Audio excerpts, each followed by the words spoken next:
یہ مشابہت بھی بڑی دولت ہے. ظاہری اعتبار سے کسی اللہ والے کے ساتھ مشابہت پیدا کر لینا، اس کے کسی عمل کے ساتھ مشابہت پیدا کر لینا، یہ بھی ایک دولت ہے، اور اس پر بھی اللہ تعالیٰ کی رحمتیں متوجہ ہو جاتی ہیں. اس لیے یہ حکم دیا گیا ہے کہ ذوالحجہ شروع ہونے کے بعد، یعنی ذوالحجہ کی پہلی رات، اور جب تک قربانی نہ کر لو اس وقت تک کے لیے نہ بال کاٹو نہ ناخن کاٹو. البتہ اس کو فرض واجب نہیں کیا. شریعت نے عجیب ہمارے آسانی کا ہر جگہ لحاظ رکھا ہے کہ ایسا بھی نہ ہو کہ لوگ تنگی میں پڑ جائیں. اس واسطے کہہ دیا کہ فرض نہیں، واجب نہیں، لیکن مستحب ہے. ایسا کرو گے تو انشاءاللہ اس کا ثواب ملے گا. تو بھائیو، یہ زمانہ آ رہا ہے اور انشاءاللہ شروع ہونے والا ہے. اللہ تبارک و تعالیٰ کی رحمت سے یہ خاص دن ہے. ایک اور بات وہ یہ کہ اللہ تبارک و تعالیٰ نے یہ زمانہ جو ہے یہ اپنی کبریائی کے اعلان اور کبریائی کے نعرے لگانے کا زمانہ. اللہ تبارک و تعالیٰ یہ اللہ اکبر کا کلمہ جو ہے باری تعالیٰ کی کبریائی کا اعلان کرنے والا. یہ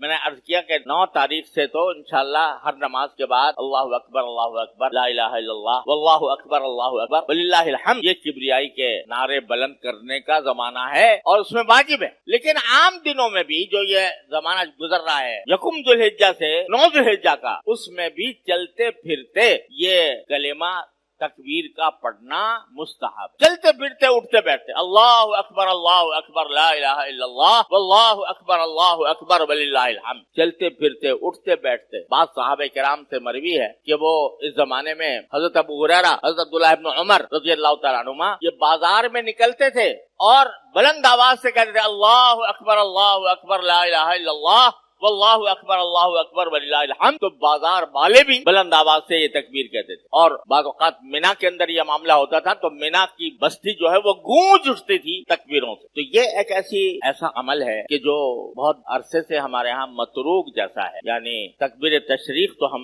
الحمدللہ کرتے ہیں، ہر مسجد میں ہوتی ہے 9 ذوالحجہ کے بعد. لیکن یہ جو ایام عشر ہیں، یہ 10 دن جو ہیں، یہ 10 راتیں جو ہیں، ان کے اندر ہر وقت اٹھتے بیٹھتے چلتے پھرتے تکبیر کہنا یہ متروک ہو. بہتر ہے کہ اس کا بھی اہتمام کیا جائے اور چلتے، چاہے آہستہ آواز سے ہو چاہے بلند آواز سے ہو، جس طرح بھی ہو اس طریقے سے یہ تکبیر کہتے رہنا. اللہ تبارک و تعالیٰ کی بڑائی کا، اس کی کبریائی کا، اس کی عظمت کا، اس کے جلال کا اعلان کرتے رہنا، یہ بھی ان دنوں کی خصوصیات میں شامل. اللہ تبارک و تعالیٰ اپنے فضل و کرم سے، اپنی رحمت سے ہم سب کو اس زمانے کے جو حقوق ہیں وہ ادا کرنے کی پوری توفیق عطا فرمائے.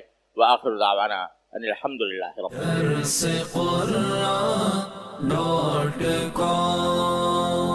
www.darsequran.com